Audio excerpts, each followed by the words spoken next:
Lucas capítulo 8, versículo 26 em diante.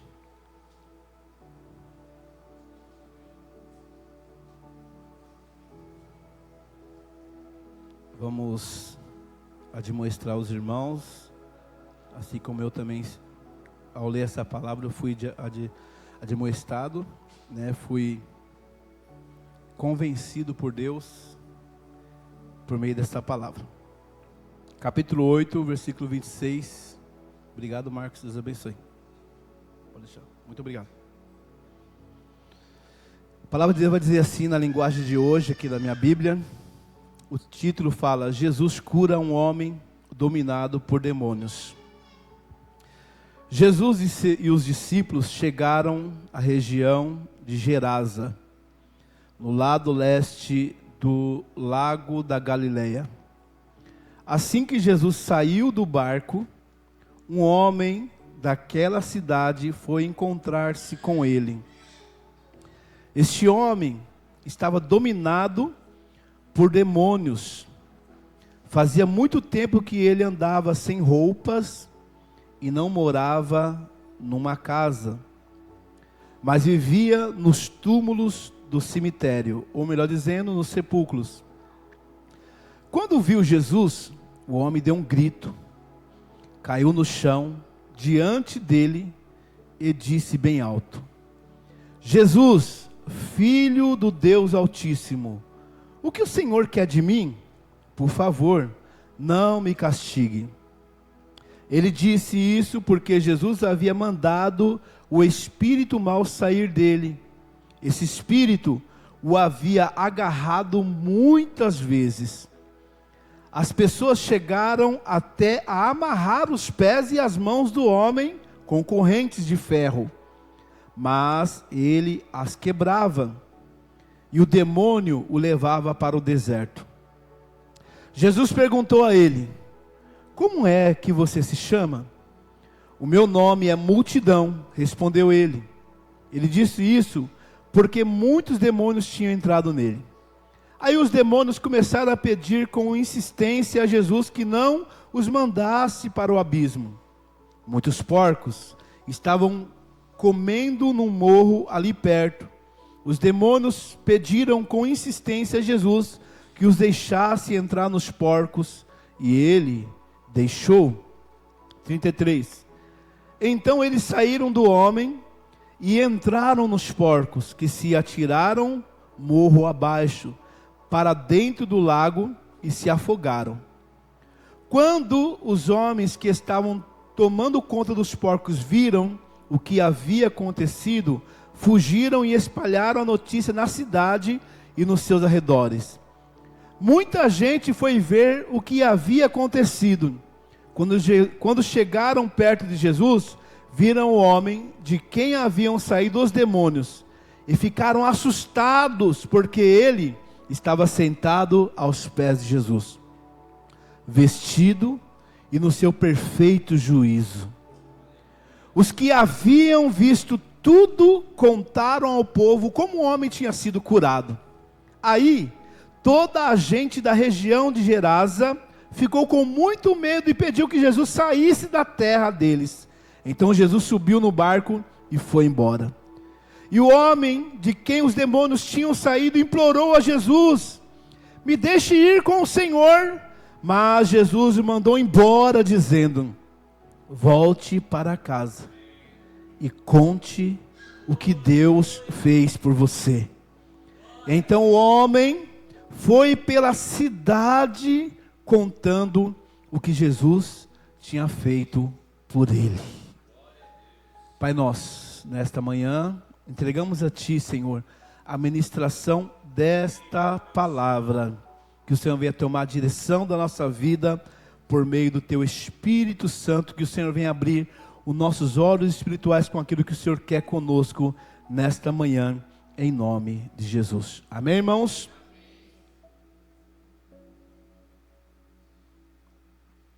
Meus irmãos, olhando essa palavra, eu entendi que nós vivemos um tempo que a igreja ela foi amordaçada. Nós vivemos dias E diga-se passagem, os últimos dias realmente, que a igreja, ela está com uma amarra na boca. A igreja, quando eu falo igreja, é eu e você, não é as quatro paredes. Amém, irmãos? E ela foi amordaçada com o passar do próprio tempo. Tempo que nós estamos mais preocupados conosco mesmo, ou estamos mais preocupados com amanhã, o que iremos comer, o que iremos vestir, o que iremos beber, mais preocupado do que o agora. Nós vivemos tempo de crentes que, infelizmente, eu vou dizer, irmão, começando por mim, crentes fracos na fé. Crentes, se o diabo fazia assim, ó, bater o pé, sair correndo. Crentes fracos na fé. Crentes fracos no compromissos espirituais. Vemos tempos de crentes fracos na oração. Vivemos tempos de crentes fracos na espiritualidade. Em tempos que a igreja muitas vezes só cumpre a obrigação de vir à própria igreja. Nós, irmãos, somos peritos em cumprir essa meta, de vir à igreja na quinta, e para nós está tudo bem. Ou não vir, também está tudo bem. Vemos tempos difíceis, que as coisas do mundo têm preenchido o nosso coração mais do que o próprio Deus na nossa vida. Nós devemos nos arrepender e ver que realmente precisamos se humilhar diante do Senhor. Amém? Tempo em que vivemos, com a igreja cumprindo com a nossa obrigação como crente, e fazendo parte da igreja. Vamos embora e voltamos no próximo culto. Esse é o nosso jeito. Daqui a pouco nós vamos embora e vamos pensar o quê? No culto da quinta-feira ou na terça, que é a célula. Mas nós não estamos ligados no reino de Deus totalmente 24 horas. Pastor, como está ligado 24 horas? No seu trabalho, na faculdade, onde você estiver. Nós como crentes devemos estar ligados todo momento. Porque a qualquer hora o noivo virá e nós iremos de encontro a ele. Amém? Vamos embora e só voltamos ao próximo culto. E isso, infelizmente, já virou a sua rotina e já virou a minha rotina. Já virou o meu ciclo de vida e o seu ciclo de vida. É tão verdade porque se nós faltarmos, alguns têm até remorso. Fiquei a semana toda trabalhando até 20 horas, até as meia-noite. E nós também ficamos com remorso no trabalho, porque nós deveríamos estar aqui. Como membros de Cristo, como membro do corpo, poderíamos estar aqui. Mas nós vivemos com remorso. Eu quero aqui falar o que Deus fez na vida desse homem. Eu tenho certeza é o que Deus fez na nossa vida também. Em algum momento da nossa vida nós estávamos endemoniados e não sabíamos. Muitos aqui não nasceram em um berço cristão. Muitos que estão aqui não nasceu em um lar onde os pais eram cristãos. Muitos de nós viemos de um histórico de tristeza, de um histórico de angústia, de um histórico de vazio, aonde Deus nos pegou, nos chamou, e hoje nós estamos aqui para contar o testemunho. E eu sou o testemunho. Nós somos o testemunho. Repita comigo, eu sou o testemunho de Deus. Então nós devemos, irmão, olhar para esta palavra, e essa palavra trazer sobre nós um grande arrependimento. O tema que eu quero pregar nesta manhã é: conte o que Deus lhe fez. Olhe para o teu irmão e diga para ele: fala, irmão, o que Deus te fez. Quanto tempo faz que nós não falamos o que Deus nos fez? Na escola, no trabalho, na rua, para o vizinho, para os próprios da casa, para um familiar distante, e a vida vai levando. Às vezes nós estamos com a música do Martim da Vida: deixa a vida me levar, vida leva eu, e vai levando. E nós esquecemos o princípio básico, esquecemos que nós somos os testemunhos. Deus nos chamou como testemunha, e testemunha fala o quê? Testemunha fala. Testemunha dá o depoimento. Testemunha aponta. A testemunha, ela fala a verdade. Fala do que ela viu, do que foi feito com a vida dela. E por isso estou dizendo nessa manhã, nós somos a testemunha. E precisamos falar daquilo que Deus fez por nossa vida. Na história aqui, vai falar que Jesus, após curar este homem, ele deu uma ordem para ele: volte para a sua casa. E vocês percebem que ele de antemão não voltou para a sua casa, primeiramente. O grande foi o milagre, o testemunho da vida dele, que ele não suportou. Ele não suportou em ir para casa primeiramente. Mas no caminho, ele já foi falando o que Deus fez por ele, por meio do Filho dele, por meio de Jesus. E nós no caminho, o que temos falado? E nós no caminho da vida, o que temos falado? E nós no caminho da condução diária, como o Alex, todo dia, trem e ônibus, o que eu tenho falado? Você na sua condução, o que você tem falado? Na escola onde você estuda, na faculdade. Você quer saber uma coisa? O lugar que eu chego, eu não chego dizendo, abrindo um peito, dizendo, eu sou o pastor. Tem pessoas que ficam assustadas depois que descobrem que eu sou pastor. Nossa, nem sabia que você era pastor, para que ficar pronunciando? Eu sou um servo de Deus. Tem pessoas que ficam assustadas quando descobrem que eu sou pastor. Até onde eu trabalho. Porque eu não acho necessidade de eu ficar colocando um título na frente. Eu acho necessidade de dizer o que Deus fez pela minha vida, por eu estar no caminho dele. Amém? Então aquele homem, ao invés dele obedecer, ir primeiramente para casa, porque só a casa dele sabia o que acontecia com ele. Ele primeiro foi para a cidade e anunciou na cidade inteira o quanto Jesus tinha feito por ele. Então a ordem de Deus nessa manhã é: vamos contar o que Deus tem feito por nossa vida, por meio do seu Filho Jesus Cristo. Nós temos, irmãos, uma arma poderosa para fazermos isso. Quem tem celular, levanta a mão. E a pergunta é: quantas vezes você contou no seu celular o que Deus fez para você, por sua família? Responda para você mesmo, não precisa responder para mim. Nós temos uma arma poderosa, não precisa nem ficar batendo na palma na frente no portão das pessoas e querer falar de Jesus. Vai ver isso aqui, ó. Isso aqui você já fala com muitas pessoas. Ah, mas fulano já sabe o que Deus fez por mim. Mas tem muitos que não sabem o que Deus fez por você e pela sua família. Diga assim: eu tenho uma arma poderosa na minha mão. O celular é uma arma poderosa que pode nos ajudar a contar o que Deus fez por nós. Se você acha que tem o dever de falar para as pessoas o que Deus fez por você, então abre tua boca e fale.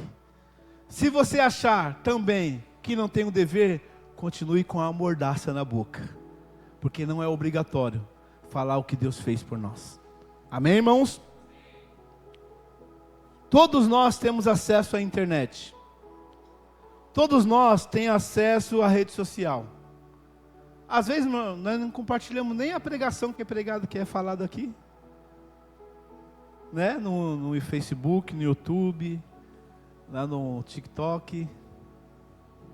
Quantas vezes o pastor pregou aqui? Quantos de nós que fomos eu não assisti tudo, mas eu vou compartilhar, porque alguém vai escutar a pregação. Nós devemos cooperar, irmão, com a pregação do reino de Deus neste mundo. Agora depende de você, se vai ser um cooperador do reino, uma testemunha, ou vai continuar com a mordaça na boca. Fala para o teu irmão: Deus quer tirar a mordaça da sua boca. Esse é o final da história de um homem que estava endemoniado, e ele foi liberto pelo Senhor Jesus Cristo. Foi um final muito forte, porque toda a cidade conhecia a situação daquele homem, que vivia no sepulcro, vivia no cemitério, e não estava em sã consciência. Aquele homem ainda vivia pelado, nu, sem roupa. As pessoas vinham acorrentá-lo, e as correntes não seguravam aquele homem, porque muitos eram os demônios que escravizavam a vida daquele moço. Era um moço sem futuro para a vista de muitas pessoas. Era um moço que não tinha mais jeito. Talvez alguém passar do lado dele e falei, isso aí, só a morte. Mas mal sabia que Jesus ia passar por ali. Mal sabiam que no sepulcro que você vivia, o sepulcro da tua vida que você vivia, mal sabiam que Jesus um dia ia passar por ali e iria nos dar uma palavra, uma declaração de amor e salvar a nossa vida. No sepulcro dos bares da vida, tomando aquelas birita, mal sabiam que um dia estaríamos aqui, cantando, louvando e testemunhando o nosso Jesus.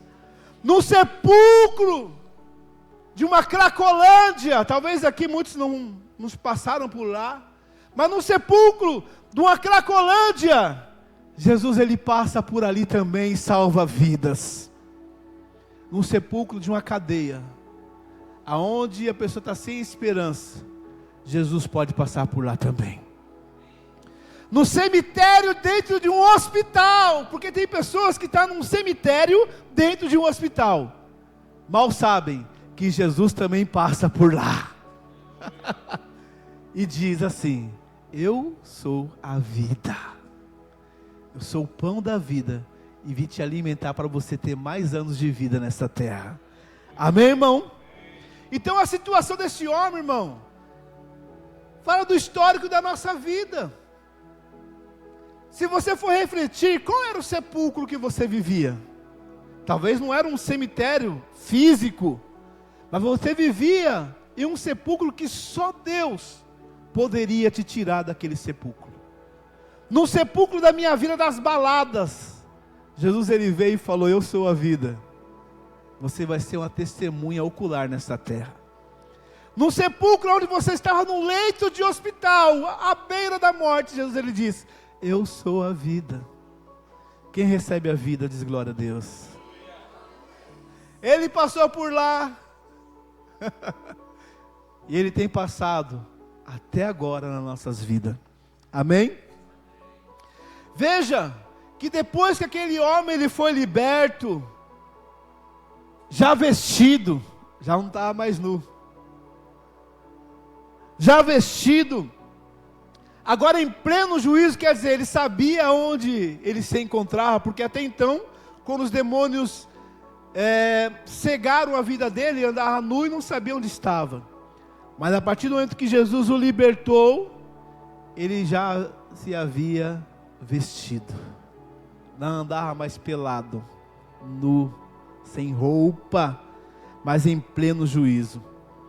E Jesus deu essa ordem, volte para a tua casa, conte o que Deus lhe fez.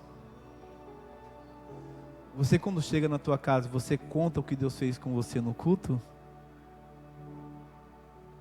Poderíamos ter esse costume, né? Olha, você faltou no culto hoje, foi uma benção o culto hoje. Os louvores, as pregações, a comunhão entre os irmãos, o bate-papo. Mas nós deixamos passar, irmãos. Nessa manhã Deus ele quer arrancar as amordaças da nossa boca. Só quem quer que a amordaça caia por terra diz glória a Deus, diz amém, eu quero. Nós precisamos contar. Pedir a Deus uma brecha lá no trabalho. Deus me dá uma brechinha. Que uma pessoa me dê uma brechinha para eu contar o que o Senhor fez comigo. Não deixar mais passar batido, irmão. Essa igreja, ela poderia estar bem mais cheia, sabia disso? Sabe por que não está? Culpado é eu. Mais alguém é culpado? De glória a Deus? Culpado é eu. Não, pastor, não estou entendendo. Agora você está colocando a culpa em mim? Não, estou falando de mim. O culpado é eu. Sabe por quê? Há uma mordaça na minha boca. Eu estava parando para analisar. O mês da campanha política foi 45 dias. Nossa, mas que empenho que eu tive, irmão. De sair do trabalho. Que loucura. Ei, pastor, sair do trabalho e ainda ir para a rua marchar na caminhada com o pernoquinha. E ficar lá falando sobre minha legenda e minha candidatura. Aí eu pensei esse dia, meu Deus, se eu tivesse, eu posso ter essa disponibilidade de sair na rua por 45 dias e dizer o que Jesus fez por mim. Mas não tem. Essa é a realidade. Nós não temos. Tenho certeza, se o pastor fazer uma bandeira falando Jesus salva, e escolher um de vocês aqui, tem como você ficar na esquina, na porta da passarela e ficar bandeirando lá? Pastor, você tem que pagar. Pastor, eu tenho vergonha. Mas para segurar uma bandeira,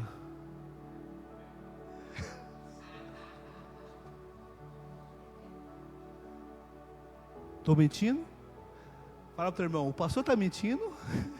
Se tiver, pode jogar o para fora, irmão. Nós não temos coragem. Sabe por quê? Porque falando a respeito de coisas espirituais, nós somos covardes. Nós, sou o primeiro, tá bom? Somos covardes. É igual no dia 2 de outubro.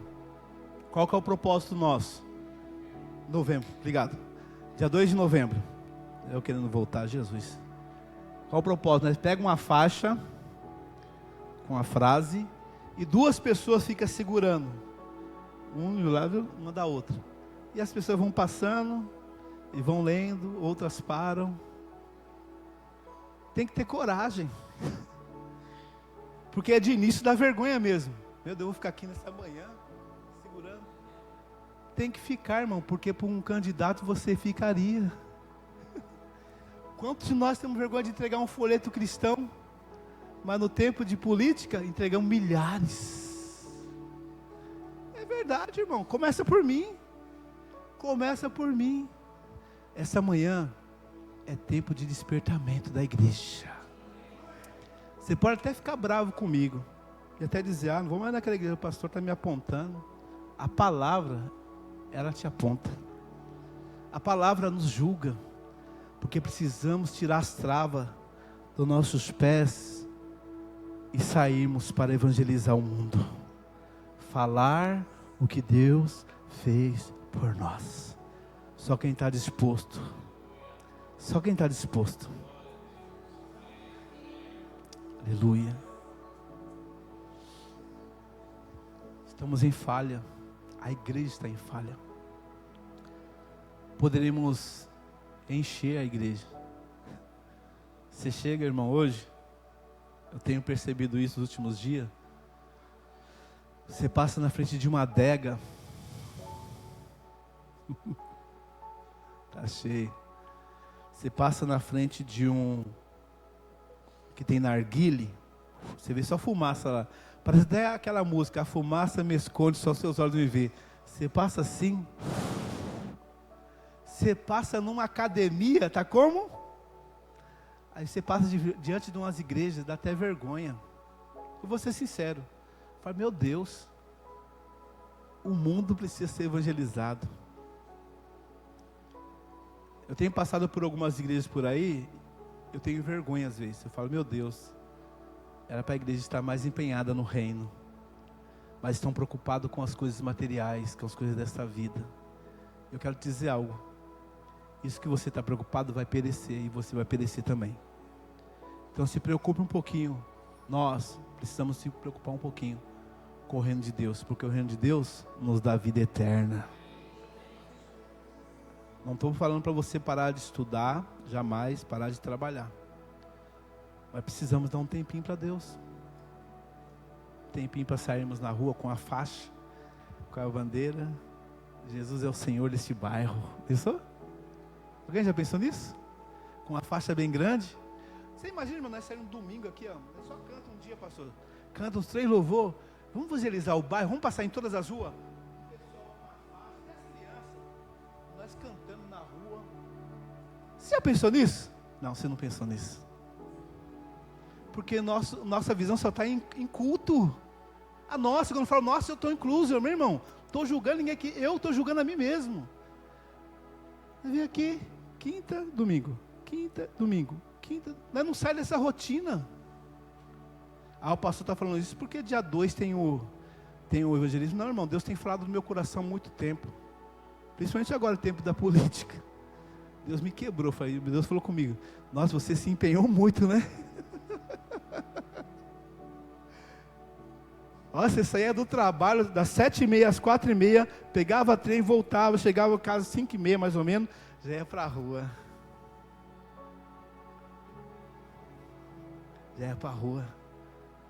E cantando, hein? É 20. Você percebeu quanto nós estamos falhos? Pergunta para o irmão, você percebeu, irmão? Se não perceber, irmão, começa a perceber. Porque o reino de Deus está próximo. É a nossa meta. O pastor ele colocou uma meta nessa igreja. Quem lembra da meta? Alguém lembra da meta? Sabe que eu fico incomodado? Eu fico incomodado com essa meta que o pastor colocou. Eu falo, Deus, não é possível, nós não vamos ter uma pessoa para batizar esse ano. O pastor lá, olha, passou quantos meses? 10 meses já, né? O pastor lá no começo, ele falou o quê? Que a meta era? A pergunta é, quantos nós temos? Tem 2, pastor, pelo menos? Tem alguns? Quantos, mais ou menos? Uns 3 ou 4. Mas qual foi a meta? 10. E a pergunta é, estamos fazendo alguma coisa para esses 10, para completar pelo menos esses 10? Não devemos ficar fixados nos 10, poderia ser mais. Mas depende do empenho de cada um de vocês. Amém, irmãos? Vai ter pessoas que não gostam mesmo do pastor Mauro, vai ter pessoas que não gostam do pastor, vai ter pessoas que não gostam da pastora Patrícia, da pastora Érica, vai ter pessoas que não gostam de alguns irmãos aqui na igreja, vai ter pessoas que não gostam do estilo da nossa igreja, mas não devemos entrar naquilo que ela não gosta.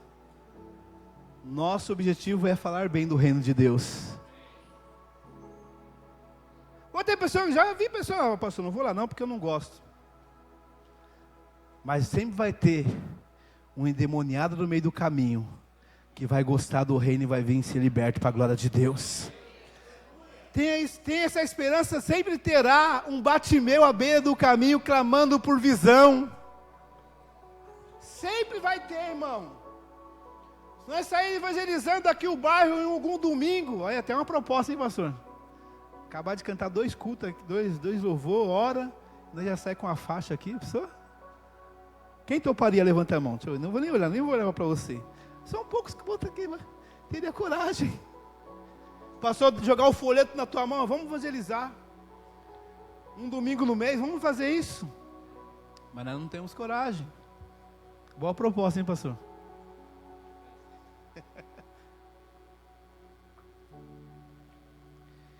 Então, precisamos ir ao mundo e falar o que Deus fez por nós. Ao mundo pode ser isso aqui também, ó. Acabei de falar. Isso aqui, se você quiser, você vai lá em Portugal, sim ou não? Eu falo porque eu converso com um amigo meu lá de Portugal.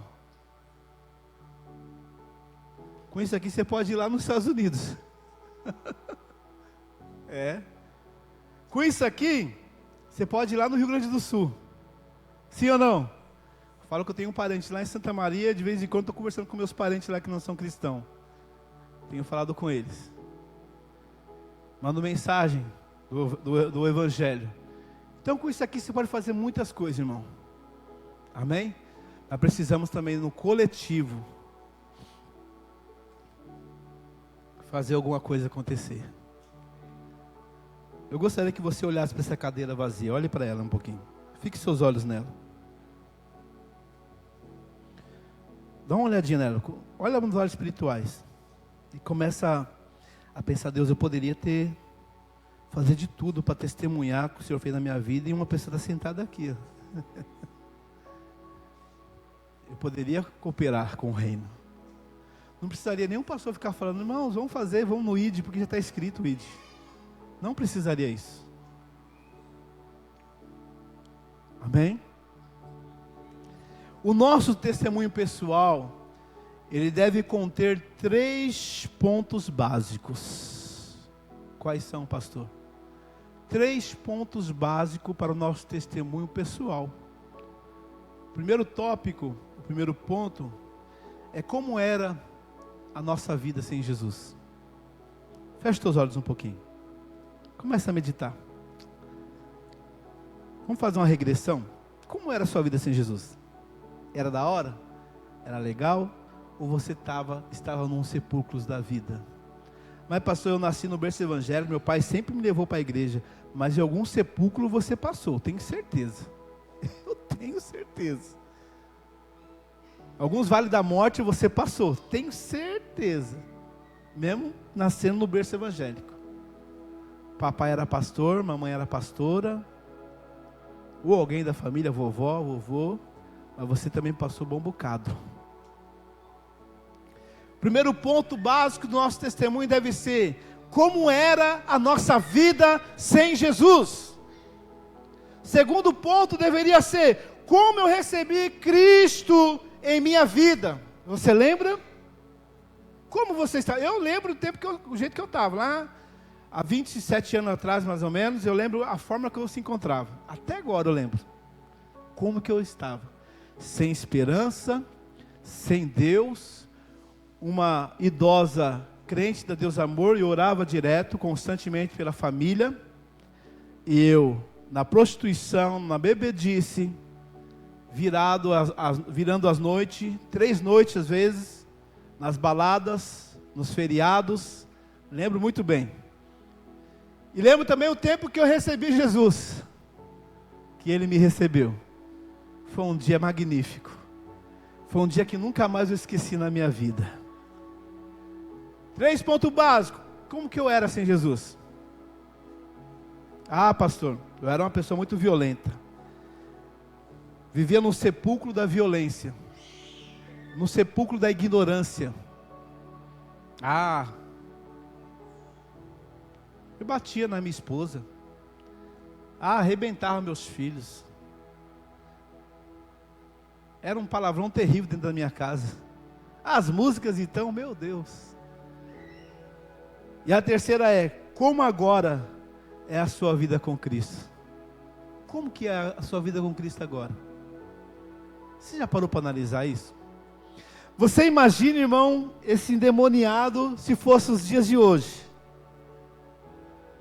Jesus teve um encontro com ele, recebeu Jesus. A vida dele sem Cristo era como?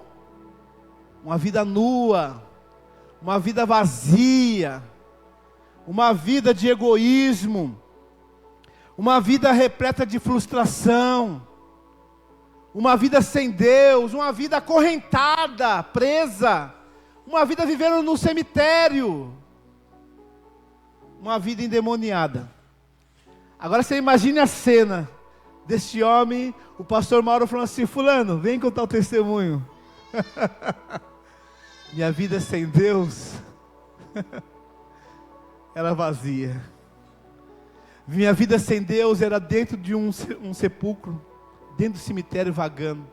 Minha vida sem Deus, olha, vocês não acreditam talvez, mas minha vida sem Deus era nua. Eu não andava com vestimenta. Minha vida sem Deus era que eu não tinha um lar. Abandonei minha esposa, abandonei meus filhos, ou se não era casado, abandonei os meus pais. Essa era a minha vida. Aí o pastor Mauro fala para ele: e agora? Como que você recebeu Cristo? Jesus estava andando, de repente o que estava dentro de mim deu um grito: tu está fazendo aqui? Aí o pastor Mauro fala para ele: e agora, como que é a sua vida? Agora eu tenho consciência. Agora eu sei quem eu sou. Aleluia. Agora eu tenho vida. Agora eu tenho paz. Agora eu tenho uma família, eu tenho um lar, eu tenho uma casa. Porque muitos de nós, irmãos, não tinham uma casa. Mas Jesus, ele fez. O testemunho deste homem foi tão tremendo, irmão, que ele conseguiu convencer a sua cidade. Porque muitos viram a situação, a forma que ele vivia. E agora ele, em sã consciência, trocando uma ideia, vestido e falando o que Deus fez por ele. Nossa vida sem Jesus, sabe o que eu pensava? Nossa, eu quero contar um testemunho. Eu pensava assim, não, quando eu era novo convertido. Como eu vou contar um testemunho? Nunca roubei, nunca matei, nunca fui preso. Era assim que eu pensava. Nunca tomei um tiro, nunca troquei tiro. Porque eu pensava que testemunho era isso. Não, irmão. Testemunho vai além disso. Eu ficava pensando: Deus, o que eu vou falar de ti? E eu tinha me esquecido que a minha vida sem Jesus era uma vida cheia de egoísmo. A vida de muitas pessoas aqui era uma vida de egoísmo. E se ainda continua no egoísmo, desça na olaria de Deus. Porque a vida cristã tem que ser uma vida de humildade. Amém, irmãos? A minha vida sem Jesus era de maus pensamentos. Quero dizer aos irmãos que até de pensar eu tirar a minha própria vida já pensei. Até vontade de tirar a vida já tive. Por incrível que pareça. Sabe por quê? Uma vida sem Jesus. Um dia eu virei para a parede e falei: minha vontade é de se matar. Tinha uma doença que para os médicos não tinha um diagnóstico. Eu vivia naquela doença na época. Minha vontade não era viver mais. Não estou prestando para nada. Até que, repita comigo, até que Jesus se apresentou. Até que Jesus se apresentou. Aquele mau pensamento foi embora. Graças a Deus, nunca mais voltou. Também estou falando com pessoas aqui que já pensou assim: vou dar cabo na vida, vou me suicidar, não aguento mais essa vida. Como era a nossa vida sem Jesus? Vazia. Sabe como muitos aqui preenchiam, principalmente eu, a vida vazia? Indo para as baladas à noite, ficando 3 dias. Sexta, sábado, domingo. Já perdi até emprego por causa de ficar assim, irmão, e tomando todas. Até emprego. Eu chegar no outro dia com ressaca, e o patrão olha para minha cara: pode ir lá passar no RH, você não vai trabalhar aqui não. Mas também foi só uma vez para nunca mais, graças a Deus. Aí foi vergonhoso eu chegar bêbado na empresa. Nossa, Alex, você já fez isso? Sabe quantos anos eu tinha? Pergunta aí, pastor, quantos anos você tinha? Tinha 17 anos. 17 anos. Meu primeiro emprego. 17 anos. Hoje estou com 46, faz as contas. Nossa vida era repleta de frustração. Infelizmente vivemos tempo que tem muitos crentes vivendo em frustração, irmão. Não era para estar vivendo assim. Essa é a realidade. Não era para nós estar vivendo dessa forma. Mas tem muitos crentes frustrados com a vida. Muitos, irmãos. Muitos. Nossa vida, nós andávamos sem juízo. Éramos pobres, nu. Mas a partir do momento que nós recebemos Jesus, Ele veio de encontro e o mal foi embora. Agora, como que é a nossa vida com Cristo? Uma vida de paz, glória a Deus. Você ainda tem essa vida de paz? Precisamos ter uma vida de paz. Comece a vasculhar a tua vida. Por que você tem andado tão triste, tão angustiado como cristão? Porque você tem vivido tão ansioso com o dia de amanhã, nem chegou o amanhã, você está ansioso. Você nem pegou aquele papel que vai pegar amanhã, você já está sofrendo agora. Nem recebeu o diagnóstico que está lá para um mês ou 15 dias, já está sofrendo agora. Está entendendo? Nós vivemos tempo assim. É por isso, irmão, que nós não temos aberto a boca e contando o que Deus tem feito por nós por meio de Jesus Cristo. Porque essas coisas têm envolvido o nosso coração e ficamos mais tempos tristes, viemos até a igreja, tomamos ceia, cantamos, fazemos o que tem que fazer. Mas nossa vida continua sendo levada dessa forma. E Deus me deu a oportunidade para pregar nessa manhã, para dizer que você precisa mudar essa sua forma. E tem solução para a tua vida, tem solução para a tua vida. Você que vai me assistir depois, eu quero dizer, tem solução para a tua vida ainda, aleluia. Mas você precisa querer, irmão, porque você está ouvindo uma pregação e quer levar a vida da mesma forma, aí o problema vai ser teu. Deus quer trazer transformação na nossa vida. Precisamos confiar mais em Deus. Precisamos ter uma vida de paz, irmão. Uma vida de paz em nossos lares. Uma vida de paz onde nós trabalhamos, sem guerra, sem fofoca, sem querer derrubar, sem querer puxar tapete, irmão. Uma vida de paz onde pastor, como ter paz lá onde eu trabalho? Nós podemos ter paz. Amém? Nossa vida com Cristo hoje é de paz, de certeza de salvação. Quem tem certeza da salvação, da glória a Deus? Devemos ter, irmão. Se pregamos sobre salvação e não tem certeza, aí está errado alguma coisa. Ah, você salva, é mais ou menos. Mais ou menos não, irmão, ou é ou não é. Tem certeza, não por mim, porque Cristo falou. Amém? A vida com Cristo é uma vida de uma nova esperança. Uma vida de nova motivação. É o que Deus tem para nós. Nós não vivemos mais num sepulcro, sem roupas. Hoje nós temos casa. Diga assim, hoje eu tenho casa. Diga, eu tenho uma família. Podemos testemunhar isso, irmão. Sabe por quê? Tem muitos vizinhos seus que estão vivendo em guerra. É panela que voa para lá e para cá o dia todo, é gritaria. Acho que é só o pastor Alex que vive de um lado de vizinho assim. É gritaria, misericórdia. É uns palavrões. É umas músicas obscenas e nós orando. Ô Senhor, queima o rádio do brincadeira, tá, irmão? Queima não, converta essa pessoa. Lá que dá vontade, dá. Também.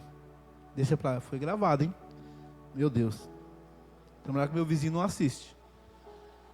Assiste sim. Hoje tenho casa, tenho uma família. E nós devemos ter algo em nosso coração. Não é porque nós temos Cristo que nós não vamos ter dificuldades. Amém? Diga assim, eu tenho dificuldade, mas Deus me ajuda a vencê-las. Está aí a diferença. Você declarou que tem paz, certeza da salvação, nova esperança, motivação em muitas coisas boas, não vive mais em sepulcro, não vive mais uma vida nua, hoje tem uma casa, tem uma família, mas você não pode esquecer que enquanto você estiver nessa terra, ainda você terá dificuldades. E são essas dificuldades que precisamos superar a cada dia. Amém? Todos os dias iremos ter dificuldade. Acordou? Glória a Deus. Pense numa coisa. Vou ter paz, continuar com a certeza da salvação, vou ter esperança, mas também nesse combo vai vir dificuldade. E é nessa hora que Deus ele quer olhar para você e falar, realmente você é crente em mim. Amém? Toma uma decisão nessa manhã, irmão, por Cristo. Toma uma decisão por Cristo. Vamos entregar realmente, totalmente, a nossa vida a Deus. Tenho certeza, irmão, se eu e você fazer isso, os remédios da nossa vida que controlam nossas emoções vão cair por terra. Quem acredita, diga amém. Vai cair, você vai jogar. Não pode jogar na privada não, tá bom, irmão? Leva num posto de saúde, porque senão você vai contaminar, né? Leva no posto de saúde lá, acho que aqui em Poá deve ter isso, porque é onde eu trabalho tem. Entregue lá, porque eles sabem aonde descartar. Mas eu tenho certeza. Irmãos, tem inúmeros cristãos, inúmeros, eu conheço inúmeros, como eu faço psicologia, eu conheço, que tomam medicamentos controlados, que poderiam ser melhorados. Eu lembro do Mário Sérgio Cortella, ele fala assim, nós vivemos tempo, que é um filósofo, vivemos tempo que as nossas mesas, antigamente era aquela mesa farta, né? Eu falo que eu faço visita domiciliar, você chega em algumas casas, aonde era para ter pão, ter aquela mesa repleta, é um remédio daqui, é um remédio dali, é aquela caixinha de remédio, trocou o alimento pelo remédio. Sim ou não? Muitas pessoas trocaram o alimento pelos remédios da vida. Não estou dizendo que não é para você não seguir a orientação médica, mas você pode melhorar a tua situação se você quiser. Preste atenção, se você quiser, está entendendo? Se você quiser, confiando em Deus e se desmamando um pouquinho das medicações. Joga tudo fora não, pelo amor de Deus. Vai desmamando um pouquinho, confiando em Deus. Senhor, eu quero paz. Me dá motivação para viver, Senhor. Porque Deus conhece o que você tem vivido nesses últimos dias. Amém? Glória a Deus. Confie no Senhor, que tudo Ele fará por você. Então, vamos terminar essa mensagem. Eu quero terminar com esse tema. Conte tudo o que Deus lhe fez. Dá um toquinho no teu irmão, diz para ele, conte tudo, irmão. Tudo. Conte tudo. E use essa arma. Use isso aqui, irmão. Isso aqui, ó. Joga lá e sai correndo. Ó, Deus fez, tem vergonha? Joga lá e sai correndo. Mas pelo menos você jogou a semente. Vamos falar. Que nessa manhã as amordaças da nossa boca venha cair por terra. E nós não viemos ficar somente nesse dia 2 de novembro. Mas que realmente todos nós precisamos ser uma igreja evangelizadora. E ao invés de termos 10 pessoas para batizar, nós vamos ter 20. Quem crê, diga amém. É. Deus pode, irmão. Mas Deus pode. Precisamos fazer nossa parte. Deus é tão bom que Ele fala, o ser humano vai fazer algo. Deus poderia fazer, trazer aqui um por um aqui da Vila Jaú, ou da Soriano, trazer aqui, ó, e preencher. Mas Deus quer ver você cooperando com o reino dEle. Deus quer que eu coopere com o reino. Feche seus olhos, curve sua cabeça e diga assim: Senhor Jesus, nesta manhã, eu oro para que o Senhor me dê condições e oportunidades para testemunhar como era a minha vida sem o Senhor. Para testemunhar como que eu recebi o Senhor na minha vida. Para testemunhar como é a minha vida contigo agora. Diga assim: Senhor Jesus, eu oro para que o Senhor me ajude a começar a testemunhar. Oh Deus, tira de mim uma vida aparente de cristão e me torna realmente um cristão evangelizador, em nome do Senhor Jesus. Me tire das trevas e me coloque na sua luz. Use a minha vida para preencher esses lugares vazios da igreja. Diga assim: essas cadeiras vazias da igreja. Não vou trazer 10, Senhor, diga, mas quero trazer 20, em nome de Jesus. Glória a Deus. Respira, você está bem? Amém. Deus abençoe a oportunidade e que essa palavra venha ficar no nosso coração. Eu sou testemunha. Pastor. Amém, irmãos? Meu irmão, quando que um culto é bom? Aprendi esses dias. A gente sai daqui, meu irmão, né? Pô, o culto hoje foi extraordinário, louvor, tal. Mas sabe quando o culto é bom? É quando você sai em crise da igreja. Quando você sai assim, meu irmão, normal, todos os cultos você tem que sair em crise da igreja. Por quê? É o santo falando com aquele que é errado. E o errado tem que se consertar.